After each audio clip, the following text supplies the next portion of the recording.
This afternoon we're going to talk to you about getting well. Now notice, there's not a word or a hint in that title about getting cured. There's no hint in there about being treated. Getting well means that it's something you're going to do. It's something you must do, because nobody else can do it for you. If what I've said to you and what Dr. Curcio has said to you during the past few days means anything at all to you, it means, among other things, that you build your own diseases, that you are the architect of your own miseries. And it means also that if you are to recover health, you're going to have to do it on your own steam. You are responsible for your illness, and you alone can be responsible for your recovery of health.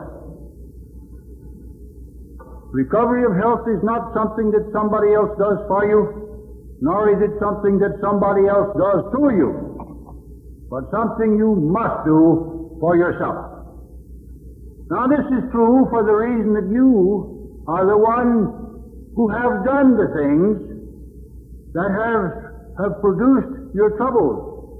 And you are the one who must do those things that will produce your recovery.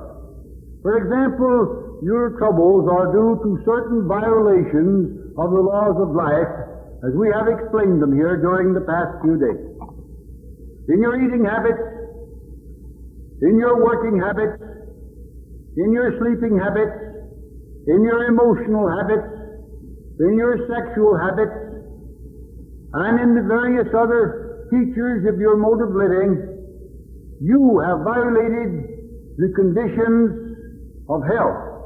And you have thereby produced in yourself conditions of impaired health, or what we call disease. Now, inasmuch as the causes of your trouble lie in your own way of life, and inasmuch as you yourself are the only one who can live that life, you are the only one who can live in such a way as to restore you to health. I cannot sleep for you, and I cannot eat for you, and I cannot breathe for you, and I cannot rest for you, and I cannot exercise for you. And I can not emote for you, nor can I control you in such a way as to see that you don't do the things that you are doing that are hurtful. The causes of trouble may be summed up under two heads: sins of omission and sins of commission. In other words, there are many things you're doing that you should not do, and there are many things you're leaving undone that you should do. And I can neither do those things for you nor undo things for you. The things that you should do, you must do. And the things that you should not do, you must not do, not I. All I can do, all Dr. Curcio can do, all any other man can reasonably be expected to do for you is to teach you, to educate you, to guide you, to instruct you. It's from that point on, everything is in your hands. You either do or you don't. And if you do, you recover, and if you don't, you keep growing worse and worse until finally a gleeful undertaker handles the balance of the job. I know they're gleeful because undertaking brings in quite a little money. It's a very profitable profession. All healing is self-healing. The processes of repair are the ordinary processes of life, or of living. They're the processes by which we are built and maintained. Sometimes they're slightly modified, as in information. Information is simply a modification of the ordinary process of circulation. Information is a constructive process. It is a healing process. Fever is merely a little bit more of ordinary temperature of the body. It's a degree or 2 degrees or 3 degrees more of the same heat, produced in the same way. And the regulation of that heat so that you have a high temperature or a low temperature is done by the nervous system. Vomiting, which throws unwanted material or injurious material out of the stomach, is something you do. Diarrhea, which cleans out the digestive tract of unwanted and harmful material, is something that you do. All of these things are simply modifications of the ordinary activities of life. The healing process, all healing processes, are merely modifications of the regular, orderly functions and processes of living. And they're just as regular and just as orderly in their modified form as they are in what we term their normal form. But they are internal processes and operations that you do yourself. You as an organism do yourself. Nobody can do them for you. Your blood is purified not by taking something into your body, but by your own organs of elimination.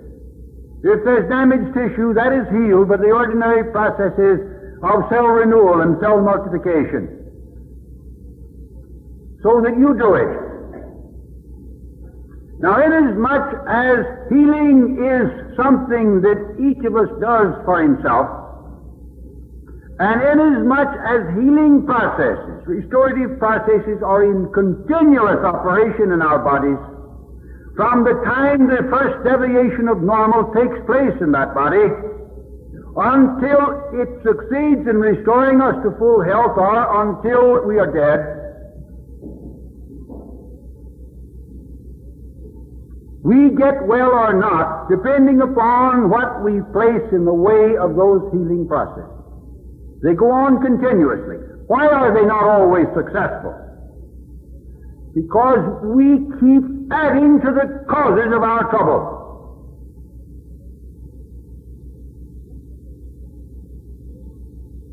Why does the drunk man not sober up? Because he keeps drinking. Why does the person who is suffering from the effects of gluttony not overcome those effects? Because he continues his gluttonous indulgence. Why does the man who is suffering from a lack of sleep not overcome the effects of lack of sleep? Because he doesn't get enough sleep night after night. It is because we continue to produce our troubles day by day that the regular, orderly, and continuous processes of healing are unable to complete the work of recovery. We stand in our own way of recovery. We are the obstacles to full health. Oh, we do it ignorantly most of the time. Some of us do it in spite of the fact that we know better. Too many of us in the hygienic movement, in talking hygiene to others, are like the preacher who said, "Don't do as I do, do as I say." That makes a poor preacher, and it makes a poor hygienist. A preacher should be a model of the kind of morality he stands for. A hygienist should be a model of the kind of life he stands for. I mean that he should be a model of hygienic living. And more than that, he should be a model of the condition that hygienic living produces. When I look out over an audience of men and women who call themselves hygienists, and I see skinny ones and fat ones, I wonder why they don't live hygienically. If a person is fat, even though they're eating hygienically, they're still eating too much. If a person is skinny, even though he or she is eating hygienically, it means that they have not taken the trouble to restore their functioning power before they begin to eat hygienically. So they're not making proper use of their hygienic diet. All of this leads us up to this point. The first requisite of recovery of health is a very simple one. The first requisite of recovery is that of removing the cause or causes that have impaired and that are maintaining the impairment of our body. To think that you can recover health without removing the cause of your ill health is equivalent to imagining that you can sober up a drunk man while he continues to drink. It is like thinking you can remedy the tire following work or exercise while you continue to exercise. Or that you can restore potency to a sensualist by a gland extract or something of the kind while he continues to practice sensuality. Then you can provide good digestion for a glutton while he continues to practice gluttony. It's impossible to remedy effects while causes are still in operation. Causes continue to produce effects, and as fast as the restorative processes of the body can repair damages, you produce more damages by the same causes. I remember many years ago when I was a younger fellow, let me put it that way, I was visiting in the store a friend of mine who owned a fruit and vegetable store. He had the finest foods in the world in his store, but they were for sale. By those foods, he was like a physician I once knew, who when he was asked, "Doctor, when any member of your family is sick, you don't give them drugs, but when you're called to see patients, you give them drugs. Now why?" He said, "Drugs are for my patients, not for my family." This fellow's vegetables and fruits were for his customers, not for himself. There was a little restaurant, one of these small hash joints, right next door to him. And every noonday he would go into that restaurant and have a large bowl of chili. Some of you perhaps don't know what chili is. Chili is a Mexican word meaning pepper, and it's a very hot, fiery pepper at that. And what they call chili is a kind of soup or gruel made with an abundance of that chili pepper or pepper in it, and a lot of grease. And if they say chili con carne, that means chili with meat. A man from Chicago once came down to San Antonio in the summertime, and it was a rather hot day, and he was walking along the street, and he decided he'd like to have something cool to cool him off. So he looked up and he saw a sign, chili. He thought, well, now that's just what I need. So he went into the restaurant and he ordered chili. And the girl brought him a bowl of chili, and he took a spoonful of the chili into his mouth, and he sputtered and he coughed a bit, and he called the girl back and he said, "You made a mistake. I ordered chili." And she said, "Well, that's what I brought you." He said, "I thought it was a sample of hellfire." Well, now that's a kind of a mustard plaster, so to say, that he was putting on his stomach every day. And he was suffering. In addition to that, he'd get drunk every once in a while. He'd provide himself with 2 or 3 quarts of the best whiskey. He'd lock himself up in his room, and he'd get drunk, and he'd stay drunk as long as the whiskey lasted. Then he'd sober up, and maybe it would be some time before he'd drink again.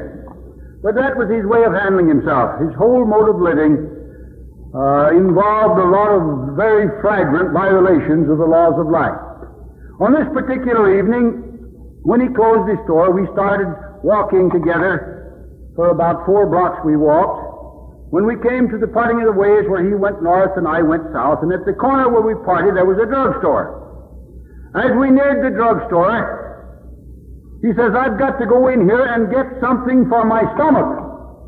Now I know you wouldn't approve of it, but what can I do?" I said, well, now suppose we look at it this way. Suppose I take this finger of mine and put it on a block of wood and get a nice little hammer and come down on it with a hard blow and smash it, mangle the tissues and tear them and bruise them and cause it to bleed, break them and so forth. And now I put some salve on there and I wrap it up and I put it back on the block and I keep pounding. How long do you think it would take that finger to heal? He said it never would. I said, in spite of the salve? No. What would you think of me if I did that? I'd think you were a fool. Well, I said, I think I would be too, but let's look at another fellow. I didn't say you. Let's look at another fellow. Suppose I drink, and I eat chili, and I fill up with a lot of greasy, gooey dishes, and I eat a lot of salt, and I overeat, and I abuse my stomach in every possible way until it's crying out for relief. And suppose then, instead of stopping the abuse, as I did with my finger, I put some salve on my stomach and go on abusing it day after day. What would you think of that fellow? I'd think he was a very wise man, he said, as he went into the drugstore. That's the last time I ever saw him. Within a couple of weeks, a gleeful undertaker collected a big fat fee. Now, perhaps he would have died anyhow at this particular stage if he had given up his abuse. He may have already reached a stage where his pathology was irreversible. We do that. We get to a point where there is no possibility of a return to health. You see it in cancer. You see it in tuberculosis. You see it in Bright's disease. You see it in diabetes. You see it in various nervous conditions. You see it in many conditions of the body where the pathology has evolved to such a point that there is no possibility of a return to health. Maybe he had already reached that stage by that particular evening, and maybe he hadn't. I do not know. But I do know that had he removed the causes of his suffering early enough, he would have returned to health. And he probably would have lived many years longer. I remember one time I was in New York City lecturing, and I drove up there by car, and I drove back, and I stopped at my home. I found my father in bed.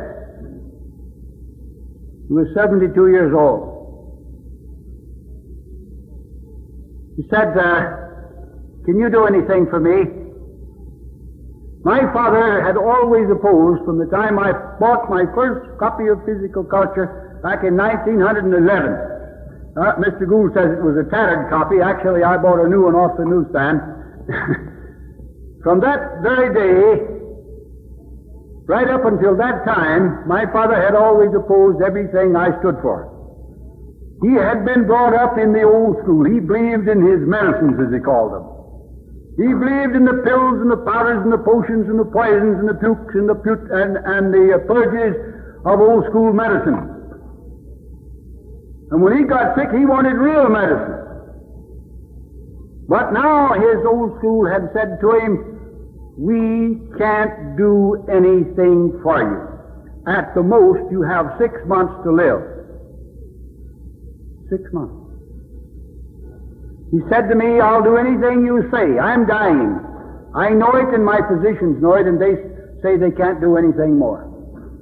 So I took him in my car and I took him down to my place and I cared for him.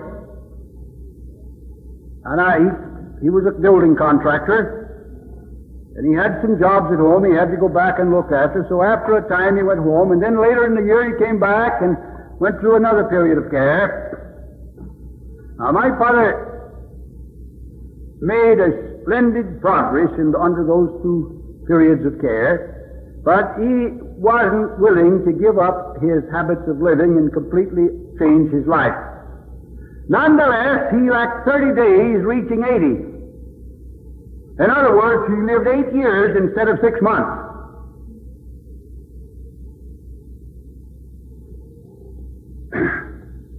Very often, A few simple changes in our mode of living provides for more years of life, for more years of comfort, for more years of usefulness, for more years of happiness. And how easy it is to do this without making dope addicts of yourself. This man too may have lived for several years had he been willing to make the necessary changes in his way of life. But if a certain mode of conduct is producing certain troubles in our body, and we're unwilling to abandon that mode of conduct and adopt a better one, there is nothing that we can do except to accept the results, the natural, the necessary, and the inevitable results of that mode of conduct. It is now general knowledge.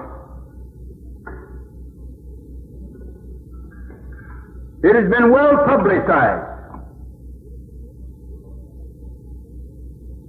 If there is anybody who doesn't know about it, it's because he is willingly ignorant.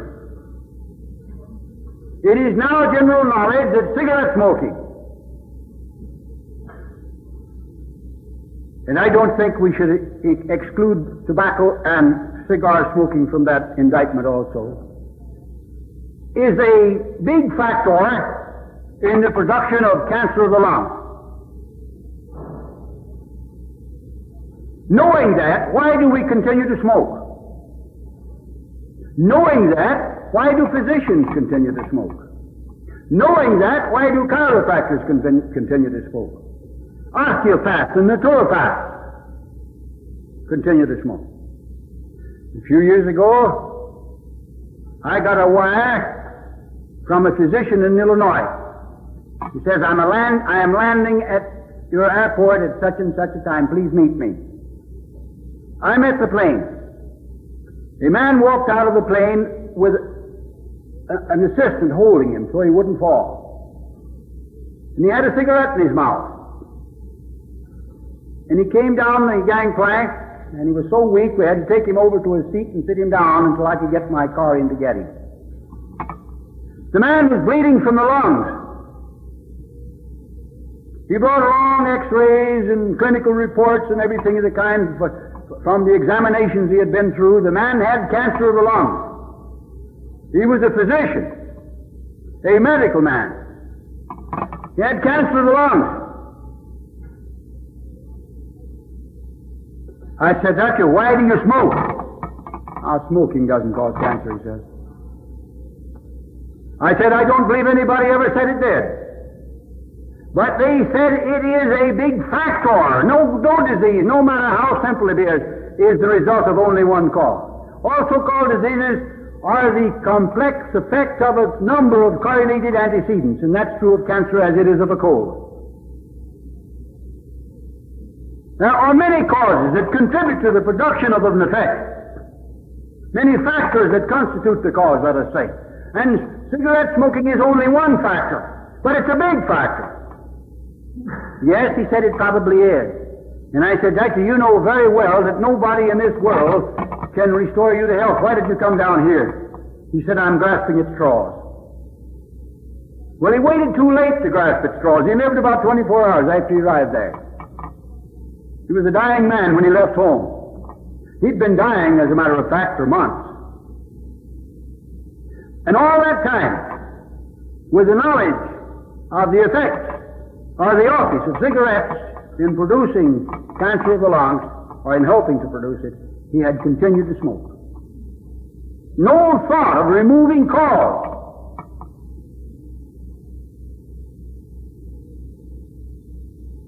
You go to a physician, he examines you. Some of them are very thorough in their examination. They take a long time. They go give you many tests and many examinations. They go through it very thoroughly and very scientifically, and they're very careful about it. And they get through, they tell you you've got such and such wrong with you. Now what are you going to do? Take this pill. Or let me remove your tonsil. I remember a young woman that I was called to see a number of years ago. She was in a nursing home there in San Antonio. She had arthritis. And I think the only joint left in her body, the only movable joint, that could still move was her jaw. She could still talk and she could still eat. But all the other joints were stiffened up. Most of them, I think, were ankylosed already. The others were so tight that she couldn't move them. She gave me a story that started like this. I lived in Beaumont, Texas. I developed arthritis in one ankle. I went to a physician. He examined me and he said, "You've got arthritis. We can't do anything for arthritis." If I had arthritis, I would go out to Denver to Dr. Tilden. What do you think she did? Here was an honest man. He wouldn't take her money. He wouldn't fool her with giving her treatments that he knew weren't of any value. He says, "We can't do anything." If I had arthritis, I'd go to Dr. Tilden. He was a hygienist.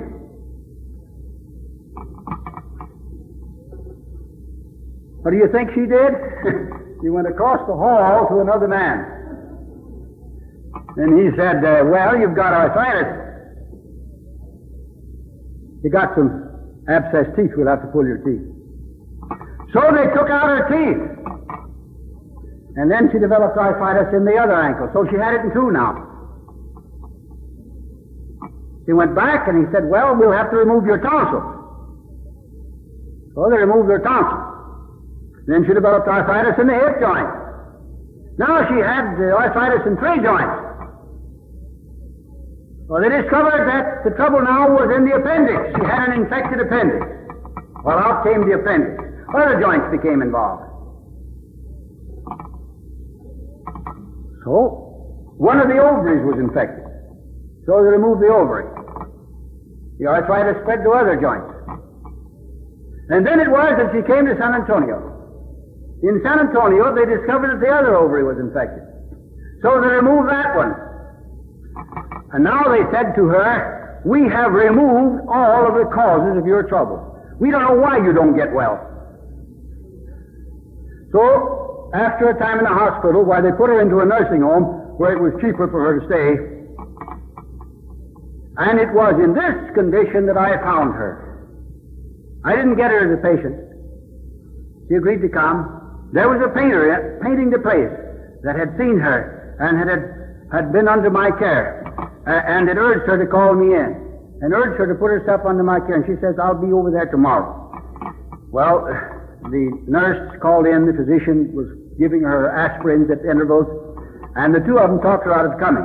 I don't know whether I could have done anything for her or not. She was pretty far advanced. Arthritis can get to that point where it's hopeless.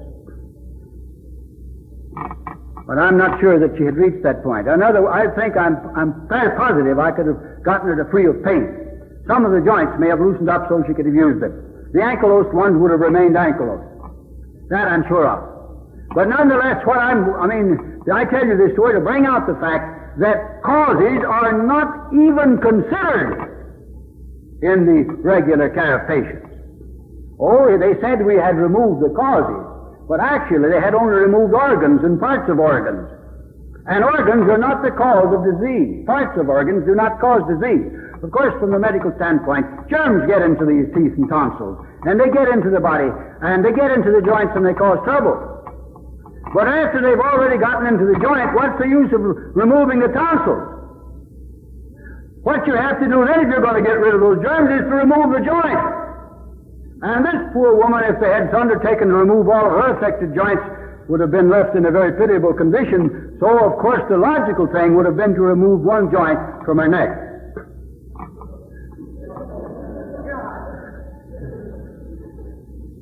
Imagine taking out organs.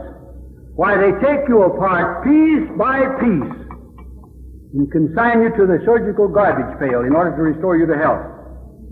When they have converted you into a mass of scar tissue and a bundle of nerves, they tell you there's nothing wrong with you. Just imagine you're sick. You need a psychiatrist. If only they could have sent you to the psychiatrist to begin with. He wouldn't have done you any good, but he probably wouldn't have butchered you up so much. If only they could have understood at the outset that you just thought you were sick, that you just imagined you were sick, that all you needed was a change of climate. What you really needed was the removal of cause, and they removed your organs. That is the first step in recovery of health, is remove cause. Now, what is the cause? I traced it for you here the other night. Immediately, the universal basic cause of disease is a toxic state of your body, resulting from checked elimination, which in turn results from a lowering of functioning power, what we call innervation, which in turn results from a mode of living that uses up energy in excess. So we have to do, in order to remove cause, we've got to remove the toxic load. We've got to restore nerve energy, and we've got to correct the mode of living. Those are simple processes or procedures.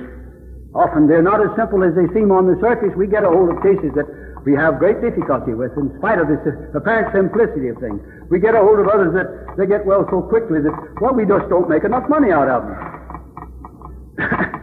I'm never going to get rich. I remember once being called in to see a patient. They were having an epidemic of hiccoughs in the East here, and I was in Washington, D.C., and I was called in to see a patient suffering with hiccoughs. And he'd been treated in New York, and then he'd come down to Washington. I went over to this place. By a very simple process, I stopped the hiccoughs in about 5 minutes. No drugs. And I said, now, if it recurs, told the mother to repeat the same thing.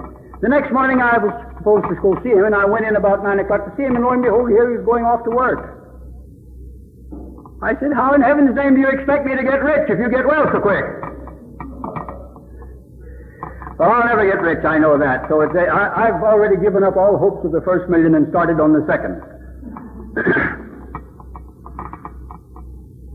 We restore nerve energy by, as I pointed out, by stopping the things that are wasting nerve energy, stopping all nerve leaks, and by resting in order to the recuperation of energy. We eliminate toxins by restoring nerve energy, and by fasting to give the body an opportunity to catch up on its areas of expurgation. We correct the mode of living simply by educating our people into a correct way of life.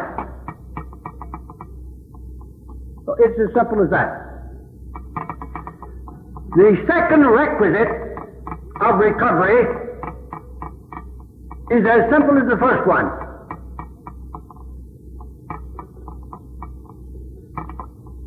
You come to me, or you go to Dr. Curcio, or Dr. Esser, Dr. Benish, Dr. Bassey here, or somebody else. He takes your cigarettes and throws them in the wastebasket. He breaks your coffee cup so you can't drink any more coffee. He smashes your bottle of alcohol over the bow of a ship. That's about the only thing I know that stuff is good for, is to christen the ship. And I don't know why they use it to christen ships. And he puts you to bed, and he stops you from eating. You crumble and complain. You feel weak. You got a headache. Of course you got a headache. You just leave off your coffee and you'll have a headache. You stop taking your tobacco and you'll be nervous and irritable. You get away from your alcohol and you'll have symptoms of alcoholic withdrawal. All your drugs that you're taken away from when you're put on the fast result in withdrawal symptoms. Of course you have headaches, and of course you're irritable, and of course you're nervous, and of course you're sleepless, and of course you're tired, you're cranky and grouchy, and you're uncomfortable. It's not because you're not taking any food. A healthy person goes without food and doesn't miss it. I go very frequently without lunch and without dinner, and go in 2 or 3 days at a time without food. I work just the same, and I don't have any symptoms.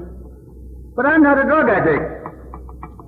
I'm not a coffee addict, and a salt addict, and a pepper addict, and a headache remedy addict. I don't take antacids and cathartics and laxatives and purgatives and drastics and things of that kind.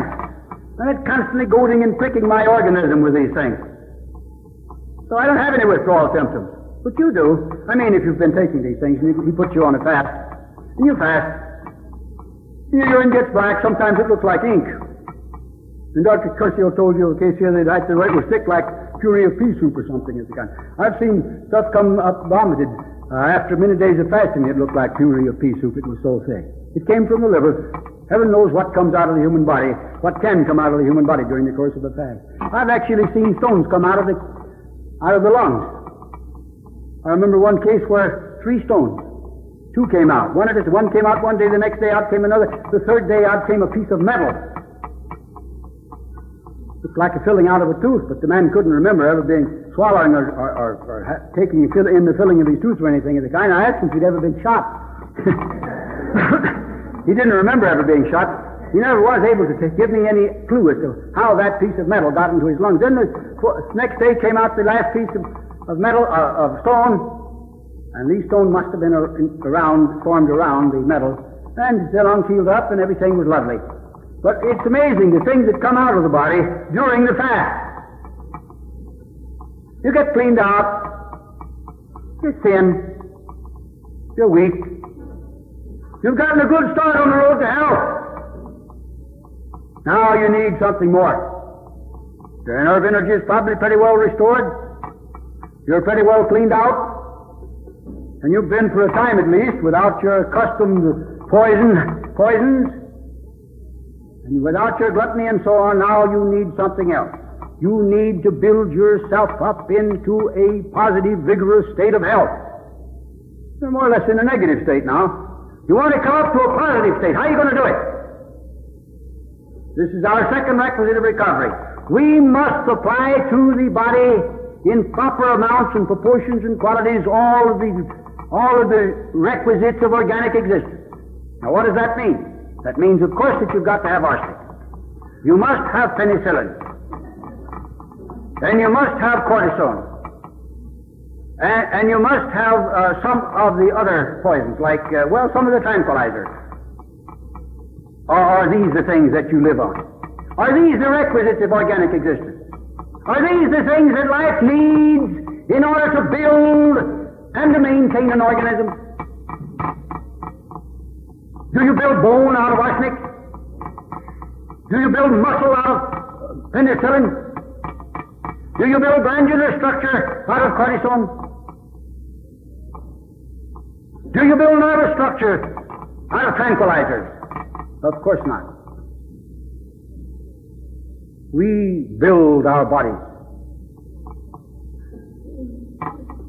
with those same materials and those same influences that old Mother Nature has building and maintaining the animal and vegetable kingdoms from the beginning of life on this globe. She is still using the same ones with which to build them and maintain them, and she's going to go on using them as long as life lasts on this globe. I don't know how long that's going to be. If our politicians and diplomats have their way about it, it may not be long. We just need one atomic war, and that'll be the end of things. But at any rate, food, and water, and air, and sunshine, and warmth, and cleanliness, and rest, and sleep, and exercise, and a wholesome mental attitude, a state of poise, of cheerfulness, of hopefulness, of courage, and of goodwill, and even of faith. Now, I said faith there. I didn't have any reference to faith in the theological sense. You people have many faiths theologically. I'm not going to try to say anything to you about your particular theological faith. Believe whatever you want to in that respect. That's none of my business. Faith in yourselves. Faith in the laws of nature. Faith in natural processes. Faith in the normal ways of life. You aren't going to follow them if you don't have faith in them. I never reach for the moon because I'm fully confident that I can't reach it. But a baby that doesn't know that it can't reach the moon will reach out and try to get it. Belief that we can do a thing helps us to try even if we fail. Confidence in hygienic way of life helps us to carry out that hygienic way of life. So we need faith in all of these things. Faith is just as normal a part of the human constitution as his liver. Doubt is equally a normal part of man's constitution. And without both of them, one to counterbalance the other, heaven knows what would become of us. So, with these things, we build and maintain a positive state of body and mind. But what do we use for food? We cannot build tissue, normal tissue, healthy tissue. We cannot maintain normal, healthy tissue with the wrong kind of food, with white flour. Not even if it's had vitamins added to it and minerals added to it, if it's been fortified and so forth. It still won't build it. As a matter of fact, a woman scientist in the University of California fed two groups of rats on white flour products. One group was fed on white flour products made from fortified white flour. And the other group was fed on white flour products made from unfortified white flour. The group fed on the fortified white flour died first. Both of them died because white flour will not sustain life. But the ones that got the fortified white flour died first. We can't build and maintain normal tissue on a diet made up of pasteurized and fermented and processed and refined and denatured and demineralized and devitaminized foods. It is essential that we eat whole foods. That it is essential that we not try the modern experiment of living on these refined foods and eating vitamins to supplement them. In the first place, the vitamins are no good. In the second place, they are defective in other ways than in their lack of vitamins. Take, for example, white flour. In the manufacture of white flour, 75% of the minerals of the wheat are taken out and thrown away. Or not exactly thrown away, they feed it to the cattle and the horses, and they have better health than we do. 75% of the minerals are discarded. Now, can you imagine supplementing that white flour with some synthetic vitamins and getting the minerals? Of course not. We need to eat foods that contain all of the essential ingredients needed in our bodies and eat them in harmonious combinations, harmonious association, one element with the other, as old Mother Nature puts them up in her own food packages. You buy them in the store after they've been nicely processed in nice little boxes with beautiful labels and colored labels and wrapped in cellophane, and they look very nice on the outside. But they're too much like that book that John tells us about that he ate on the Isle of Patmos. He tells us that an angel came down and he had a book in his hand. And John asked him, "What is that book?" And he says, "Here, take it and eat it, and it'll be sweet in your mouth and bitter in your belly." John tells us that that's what happened. Now, this kind of a diet is very much like that book, with the addition of sugar and sauces and seasonings and colorings and flavorings and conditioners of various kinds. It can be made to appeal to your palate. But when it gets down below, that appeal is lost. The Department of the Interior can't make use of it, however good the cook may be able to make it taste. However acceptable to your palate it may be made by the cook, it's not acceptable to your tissues.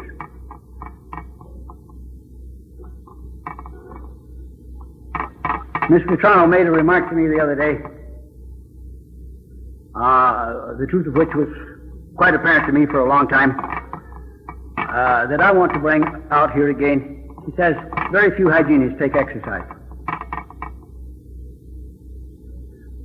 It's an amazing thing that most hygienists imagine that if they just eat in a certain way, they can neglect the rest of their lives.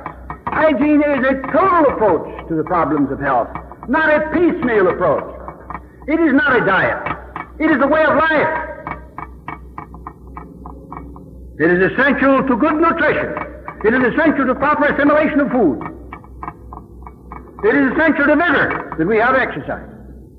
Now, if you're 106, you may slow down a little bit. I'm speaking of hygienists now. The convention leader would have to slow down at an earlier age. But you still need exercise. Daily exercise. And you need exercise for every part of your body. Not just your jawbone. Of course, all of you get exercise chewing your food. I assume you do. Some people don't chew very well. We'll discuss that in a subsequent lecture. That's the importance of chewing. But we need daily exercise in order to build that vigor and functioning power that ought to be ours. We need exercise that sends our blood surging through our veins and our arteries like a mountain torrent. We need exercise that will expand our chests and cause us to breathe deeply, take in more and more oxygen.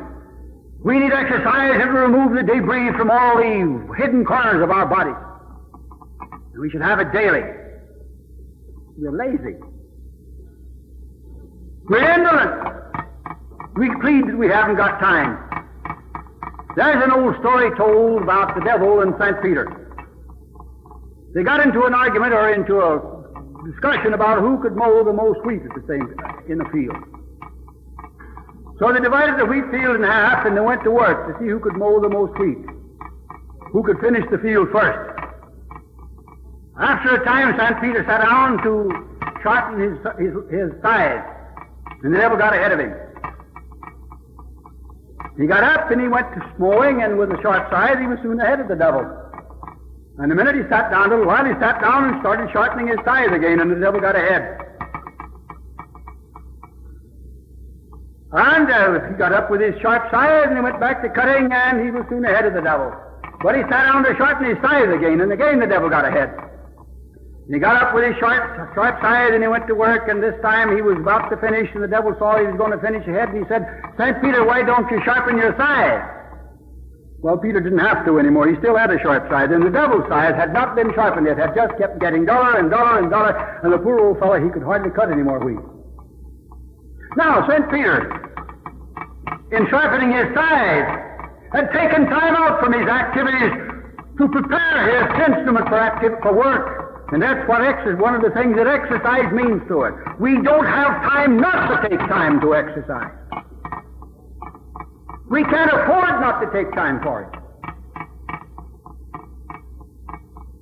The man who hasn't time to take care of his health is just exactly like in the same position as the mechanic who hasn't time to take care of his tools.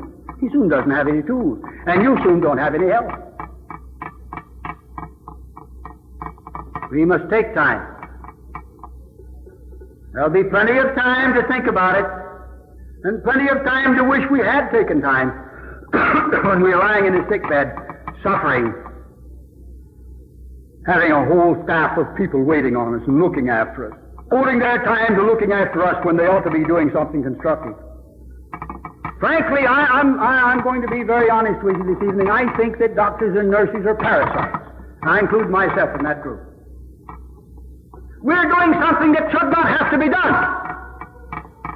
We're doing something that if our people would live right and maintain themselves in health, would put us out of work. A healthy people doesn't need physicians. I believe Jesus is the first one who made that remark. It's still true, just as true now as it was on the day he said it. The healthy don't need a physician. That puts the emphasis where it belongs to. It puts the emphasis on health, on wholeness, on integrity. Let us take time to build and to maintain good health. And we need sunshine. I told you the other night about receiving a letter from a friend who was a professor of anatomy in one of our leading universities here, not too far away. He's teaching anatomy to medical and dental students. Every once in a while, the old fellow will go into the room and forget all about anatomy and give them a lecture on hygiene. But on this particular occasion, he wrote me a letter and he said, "I've just come down off the roof where I've had 4 hours of sunbathing." Now that's too much. We need to exercise good sense in our application. of all of these things.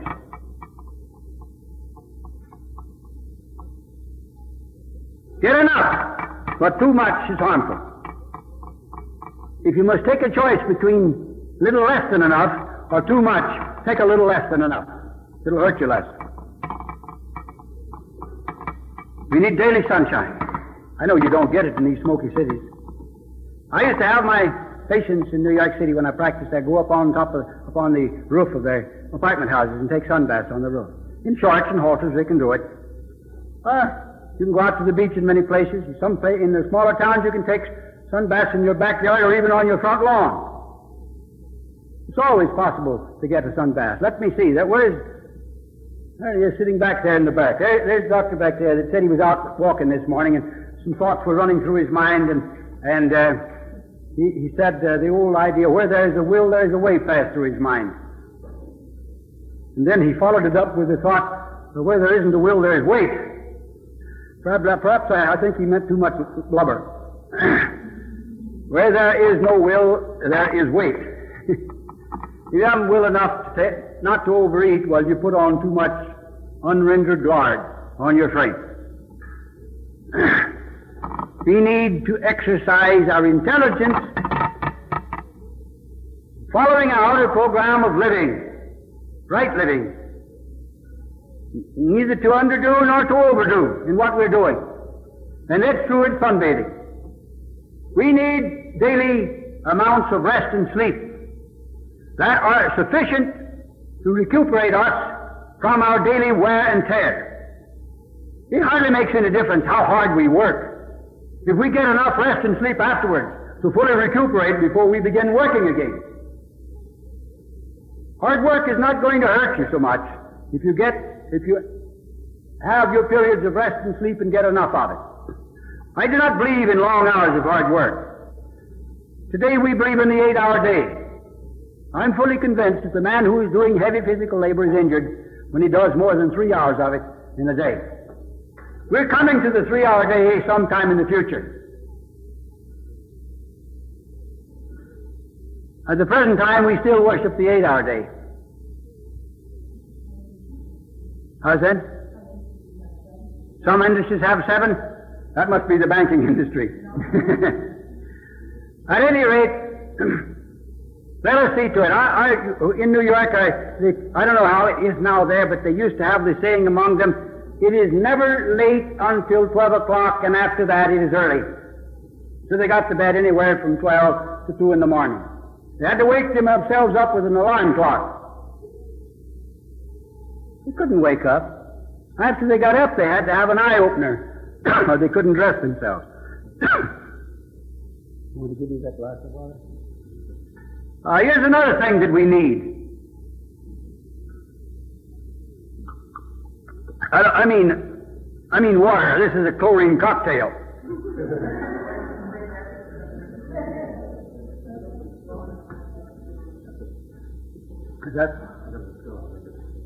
He says he has a still. He can make us moonshine dew. But water is something that many of us take too much of.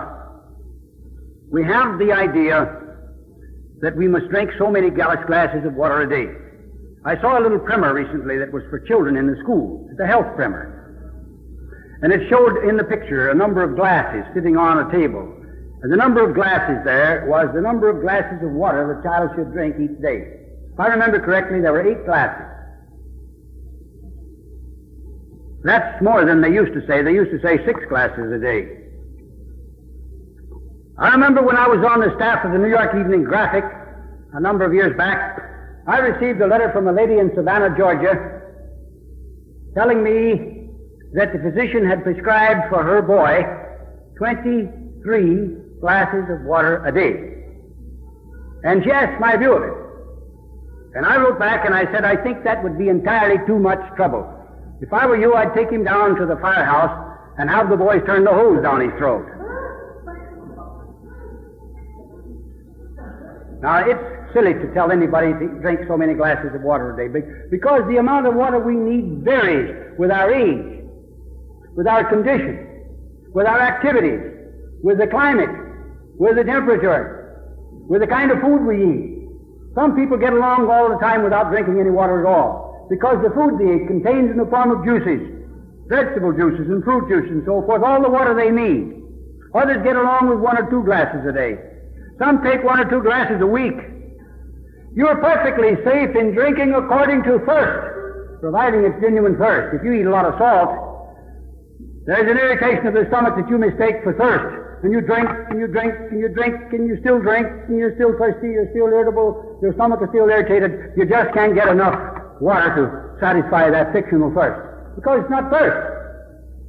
If that's the kind of a thirst you have, the best thing for you to do is grin and bear it. Your digestive secretions can take care of that thirst much better than water can, and in much quicker time, and without interfering with the process of digestion like the water will.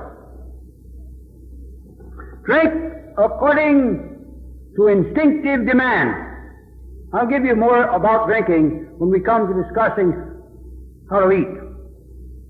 Right now, I'm discussing primarily the elements of a healthy way of life, which are the necessities for building that positive state of health.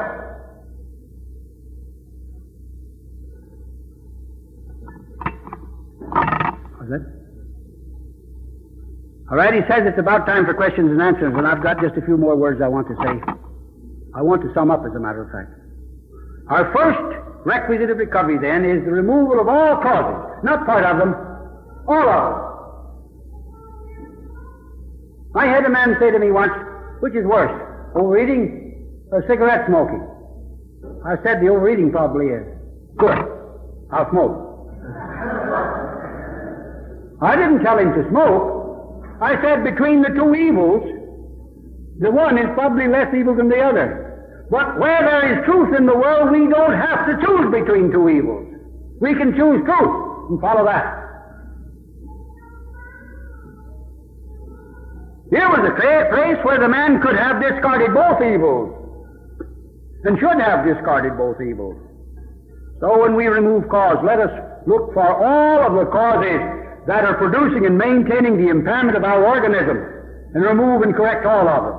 And then, having done that, let us supply the body with all of the requisites of normal life, all the requisites of organic existence, in proper quantities and qualities. And rest assured that if you haven't reached that point in your downward evolution, that is where you have reached the point of irreversibility, rest assured that you're going to go back to health as inevitably as you went down to sickness following the other program. It may be disappointingly slow sometimes because some of you are in worse condition than you imagine yourselves to be. If you want to know how really bad you are, just go on a fast. I have people to come to me and say, I'm not very sick, I'm in pretty good condition. And then they go on a fast and they begin to realize what a terrible condition they really are in. They've been puttering so much with palliatives and keeping themselves comfortable by palliating their symptoms, and they have mistaken this state of palliation for a state of health, that they have not realized what their true condition is. But just let them do that. Now sometimes it's disappointingly slow, but don't give up.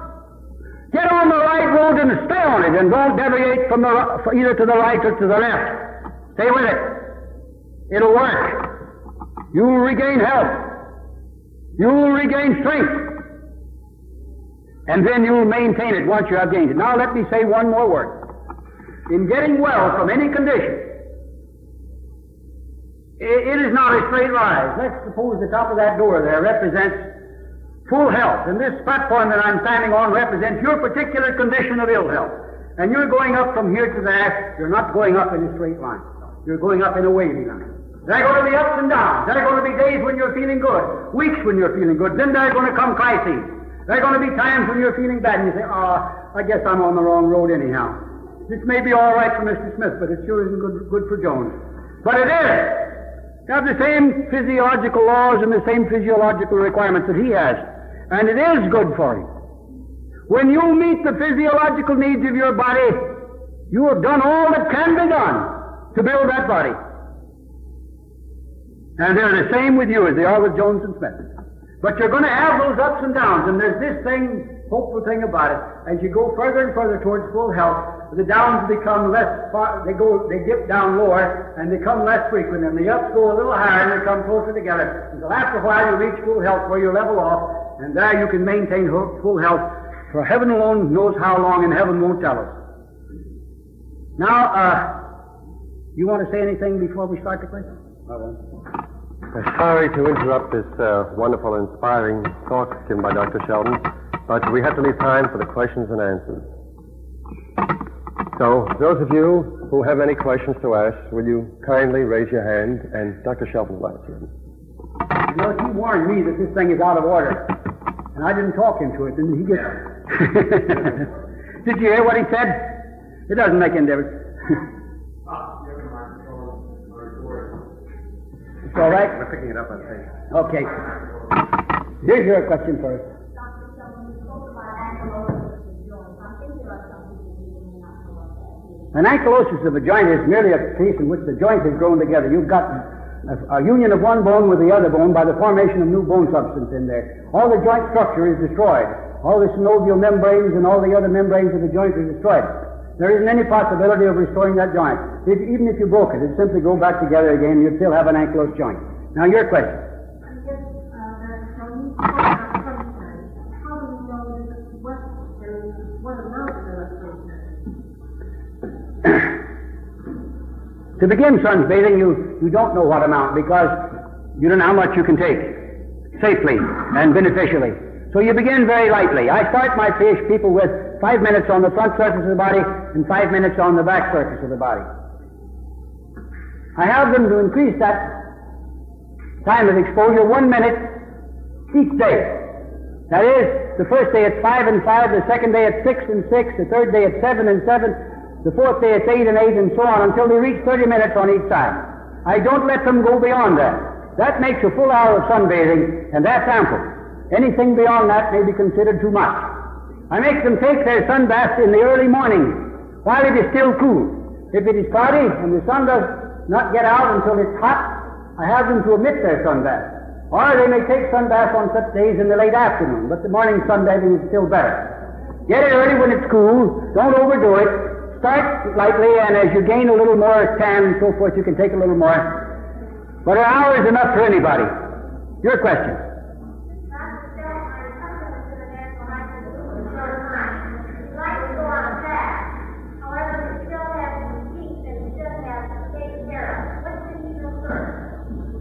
Well, I would suggest that he have the teeth repaired first, because he's going to have difficulty with his salads and so forth after the fact, unless he does.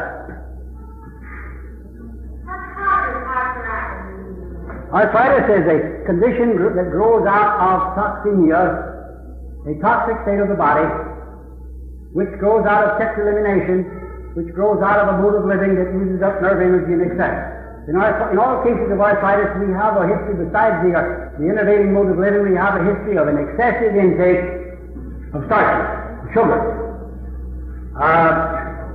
Arthritis is a condition that is quickly remediable in the early stages. Sometimes they get well so quick that it surprises both the patient and me. After they have advanced to a considerable extent and the joint involvement is great, several joints are involved, it sometimes takes a longer time. If ankylosis has occurred, there isn't any possibility of remedying that part of the trouble. But one may have an ankylosis in this knee and a very bad condition in this. This knee will recover, and of course the ankylosis remains. But arthritis is not a hopeless condition until it has been made so by abuse and mistreatment. All right, we have another condition. Another question, yes.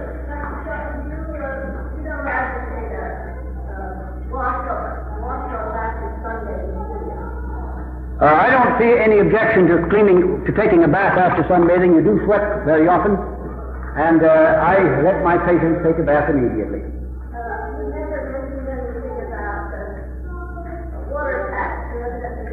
Packs? Packs, yes. Water packs for reducing heat, stimulating circulation. Well, in hygiene, we don't use hydrotherapy. In hygiene, we avoid all therapeutic measures. In hygiene, we're not trying to cure disease. I went through all of these things in my college days. I went through all of them in my after-college work in the various institutions I worked in. There are palliative procedures. You can relieve pain with them, you can reduce fever with them, you can do this, that, and the other, but you don't remove any cause. And you do, as I pointed out to you the first night here, you do enervate your patient. You do prolong the patient's trouble. The patient will get well at least 20% sooner if you leave those things out of the practice than if you include them.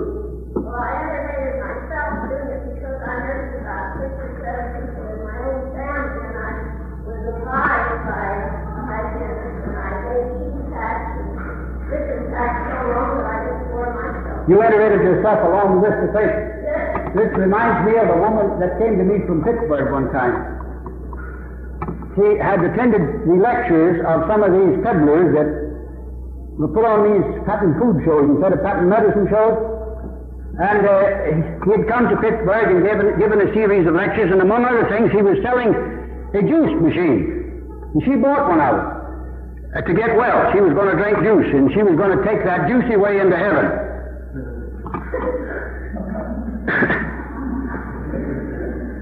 She came down to San Antonio to me, and she said, Dr. Shelton, I exhausted myself in the kitchen making juices.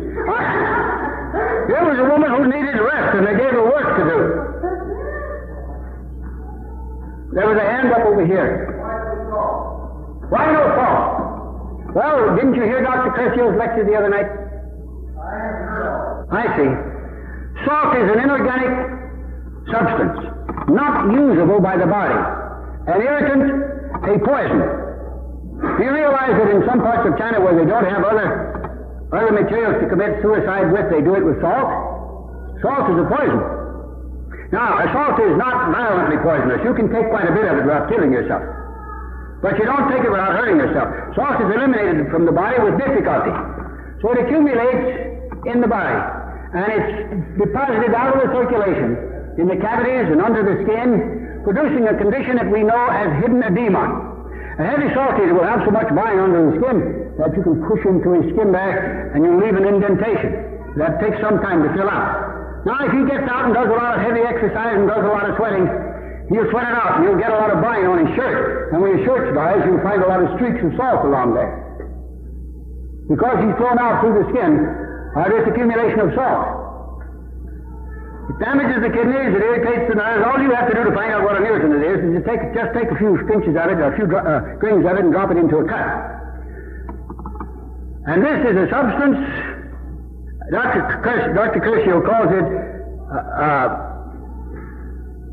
an antioxidant. We might also call it an embalming agent. As a matter of fact, the ancient Egyptians, in making their mummies, used salt in their embalming work. If you want to be embalmed, while you still live, salt is a good agent to do it with. But aside from that, salting your food prevents you from tasting the fine, delicate flavors that old Mother Nature packs her foods with. So you never appreciate these things. You only get the salty taste. And that salty taste actually prevents your adaptive mechanism from fully adapting your digestive juices to the character of food that you take in. It interferes then with the process of digestion. All right, have we another question? Doctor, what else is there from the hygienic view of multiple sclerosis? Of multiple sclerosis. I'm going to tell you about multiple sclerosis exclusively from the standpoint of my own experience with these cases. I've had considerable. I've had a few complete recoveries. I have had many cases that have been made useful again, although they did not make a complete recovery. And I've had a few cases that made absolutely no progress whatsoever. And I think the number that have made no progress would just about even up with the few that made complete recovery. Most of them make considerable improvement. I had one man in his 70s. After they make a certain amount of improvement, I give him work to do. And this fellow, I gave him a blackboard with colored crayons, colored chalk. And I had him with the arm that was most involved in the tremors. I had him doing drawings. And he got to the point where he could draw beautiful designs, look like Navajo blankets or rugs or something of that kind on the blackboard in color. but he still did not make a complete recovery. Now that's been my experience with these cases. I've had a similar experience with Parkinson's disease, which also has a tremor and a helplessness. I've had cases of multiple sclerosis brought into my place on stretchers because they were unable to walk. And in 2, 3, 4 weeks they were walking. But they didn't make full recoveries. I had a man from down in Philadelphia a few years ago, an optometrist, who had given up his work as an optometrist and had somebody else running his office for him because of multiple sclerosis. He'd been under the care of the best neurologist. He had a father-in-law who was a very wealthy manufacturer and who paid for the care. He'd been under the care of the best neurologist in the East. And they told him from the beginning there wasn't much to be done, and finally they said there isn't anything we could do. Now all the time the father had been trying to get him down to my place, the father-in-law. Finally, when the neurologist said, well, there's nothing more to be done, then he consented to come down. He couldn't walk. We had to carry him in. He not only went out of there after only about 6 or 7 weeks, I don't remember the exact time, he not only walked out, but he went home and went back to practice. He continued living as I had told him to live and instructed him to live for about 1.5 years and continued practicing for that length of time.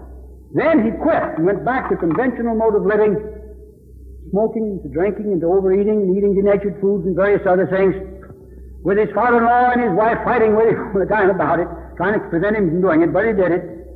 So that in the course of about 3 or 4 months, he was back in bed again. And that is merely one example of what can be done in cases where full recovery is not possible. All right, have we another question?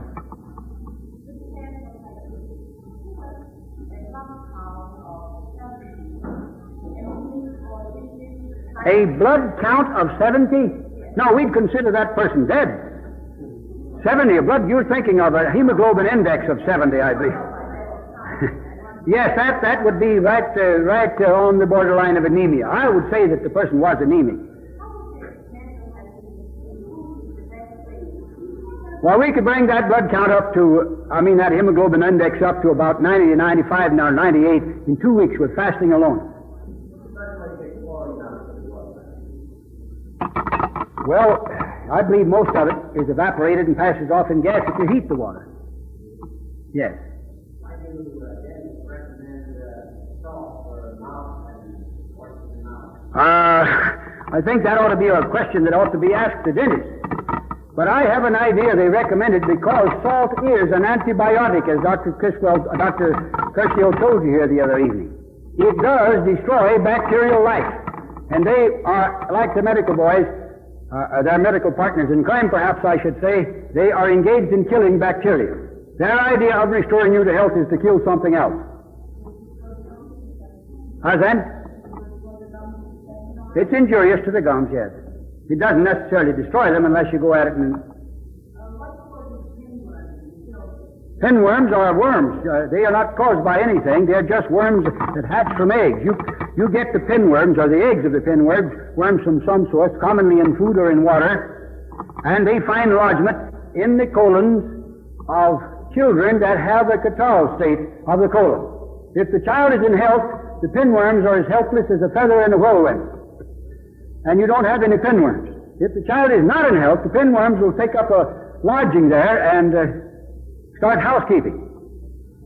The best way to get rid of pinworms is to put the child on a fast.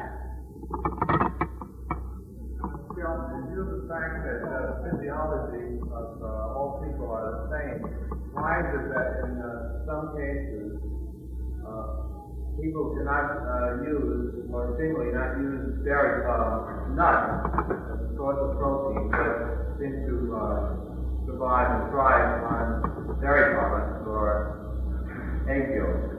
You mentioned that before. The physiology of all people is the same. We're all built alike, we're constituted alike, we're constructed alike, we have the same digestive juices, we have the same type of circulation, we take in the same oxygen, we need the same water, we need all this, but our pathology is not always the same.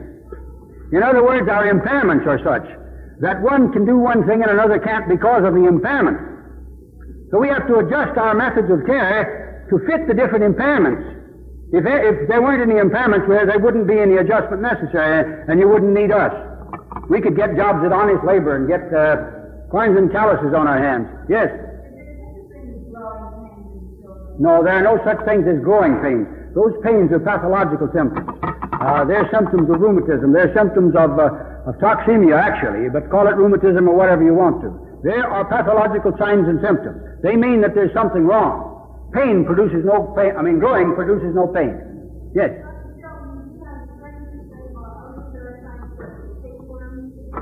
Same of all of them, yes. Parasites are helpless in the face of health. If you've got extra inhabitants in your digestive tract, it means that you have brought yourself down to that condition of health that makes it possible for them to live there. How would you explain the time going up to normal during the time? I think it's very simple. I mentioned to you the other night, I don't believe you had arrived when I told them this, that the autopsy see people that have died of progressive pernicious anemia, and they analyze their tissues and they find an abundance of iron stored in the tissues, but the patient was not manufacturing blood cells, in spite of the presence of an abundance of iron. Now, they were not manufacturing blood cells because the toxic state of the body prevented the normal manufacture of blood cells. When we free the body of its toxic load, normal production of blood cells begins again. And soon the blood state is normal. All right, have we another question? Very benefit from nutritional benefit from the use of organic mineral salt. Organic mineral salt. These are the only kind that have any nutritional benefit. And we get them out of our fruits and our vegetables and our nuts and all of the unrefined, unprocessed products of nature. If you mean extracts, these things are badly impaired in the process of extracting them. I wouldn't bother with them. They're not only high in price, they're not nearly as good as the mineral salts that you get out of an orange or an apple or a pear or a pecan or a cashew nut or some other fruit or vegetable. I don't mean to belabor the point that I made before, but it seems to me that since the nut is an essential part of the normal diet, and dairy products and egg yolks do not fit into this category, it might not be that nuts are not usable right away. That is, it might require a length of time before the body will be able to use this form of protein. Yeah, that is true. You keep these people on the nuts, see, even though they don't gain weight and strength right away. Keep them on there, and after a while they will make the adjustment so they can make use of them. It may take 6 months or 8 months or a year before they do it. I've seen it take 2 years. Now, I'm not in a position to keep people in my place that long. I don't have the necessary psychological qualifications to hold them there if they're not showing signs of progress. They want to get back home. They want to get back to their families. They want to get back to their work, to their responsibilities, or whatever else they want to get back to. So I'm in a position where I've got to do the most for them that I can in the short time that I have at my command. So I resort to the things that they can make use of. Now, after a time, give them give them cottage cheese, give them egg yolk, maybe for a week or 2 weeks, and then give them the nuts, and you'll find that they can go on with it. I don't think it's anything against the nut diet. It's against the nut that eats the diet, I should say. Exactly what it means in the noise we do, though. Does that mean that the body must be in absolutely pure condition or whatever it is to be able to or is it because the nut is difficult to digest, or it's not that easily assimilable? I don't think there's a difference in assimilability, but in digestibility. The digestion of a nut is a different process to that of most other proteins, and it takes a longer time. The secretion of digestive juices is different. And the strongest juice is poured out on the nut in the fourth hour of digestion, on the egg yolk in the second hour of digestion, on flesh food in the first hour of digestion. There's a different kind of a process. And it means that due to the particular impairment of the digestive system of this person, he is not able to properly digest the nut. In his particular condition, as soon as he improved, he takes the nuts as well as the next fellow. Yes.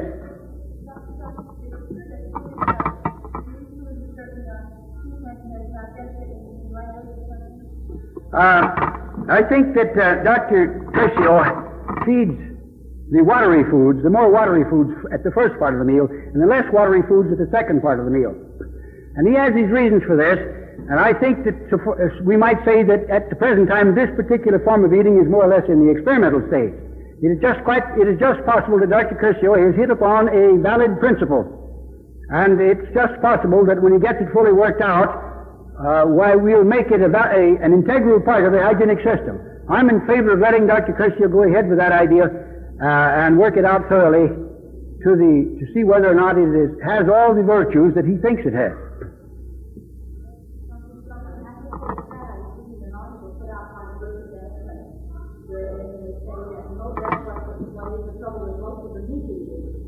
The fact that they don't line their stomach with specific greens before they eat causes all the trouble, and the fact that they forget about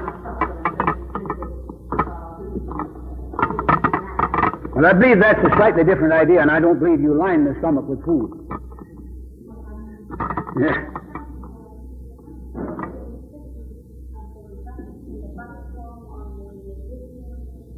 What is that now?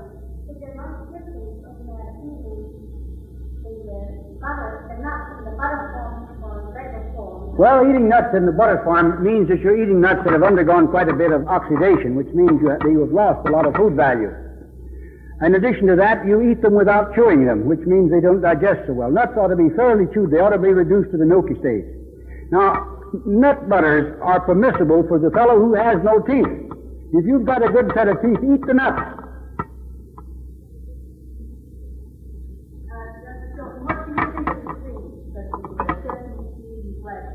Well, now, we eat of many seeds. Nuts are seeds. Beans and peas are seeds. All the cereals are seeds. Sunflower seeds are good food. Sesame seeds are good food. Yes, if you go across the border down Mexico way, you'll find they eat hundreds of seeds that we don't know anything about. The stores are just full of packages of seeds of various kinds that they sell, and the people eat lots of different kinds of seeds down there. Seeds are all packages of food. There's just one little part of the seed that's the germ that's alive, and the rest of it is food for that plant at the time it germinates. But it's also food that you can make use of.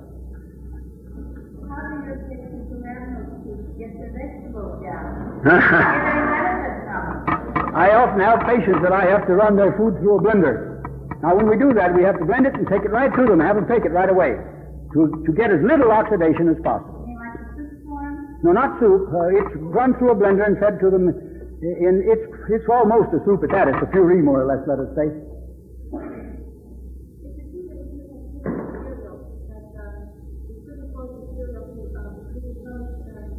No, sugar, on the contrary, causes the cereal to remain on the stomach longer, and sugar inhibits the action of the stomach, so that you have more likely to have fermentation with cereal and sugar than with cereal by itself. Somebody explained it differently, huh? You know, honey, if she's got 2 legs and beautiful blonde hair, she might be very good, but the other kind is no good at all. It's fine, wonderful food for the bees.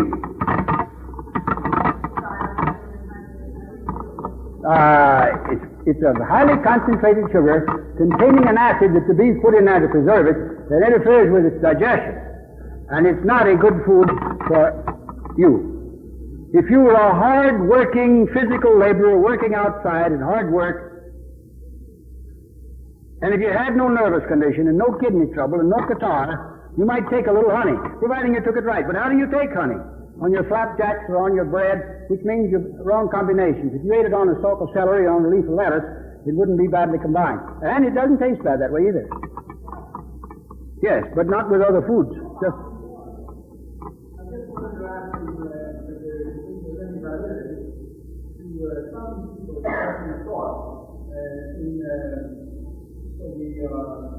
conventional, let's say, the man-specific way of life, conventional life, to gradually get away from the meats and the things that you consume, or go off into Well, now let me ask you this question. If you had a man that was a habitual liar, and you wanted him to stop lying, would you ask him to gradually quit or to cut it out?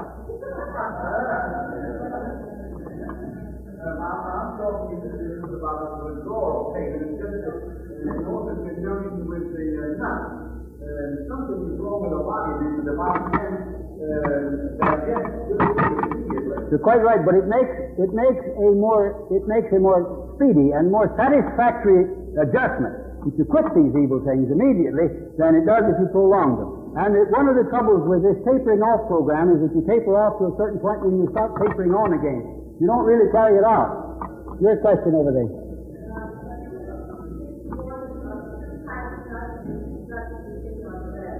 I don't know of any reason why you cannot take 2 nuts at the same meal. And, well, I said 2 or more. Yes, you can take 2 or more. So far as I know, I don't know of any reason why you can't.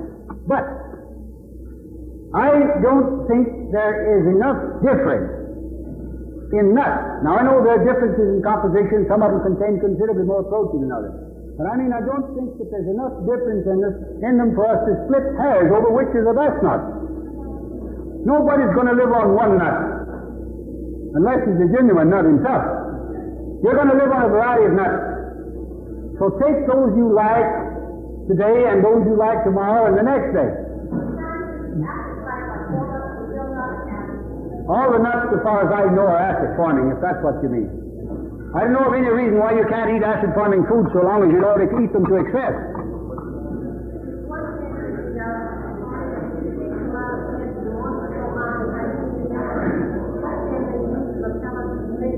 Don't use palliatives. Don't use palliatives. Don't use them at all.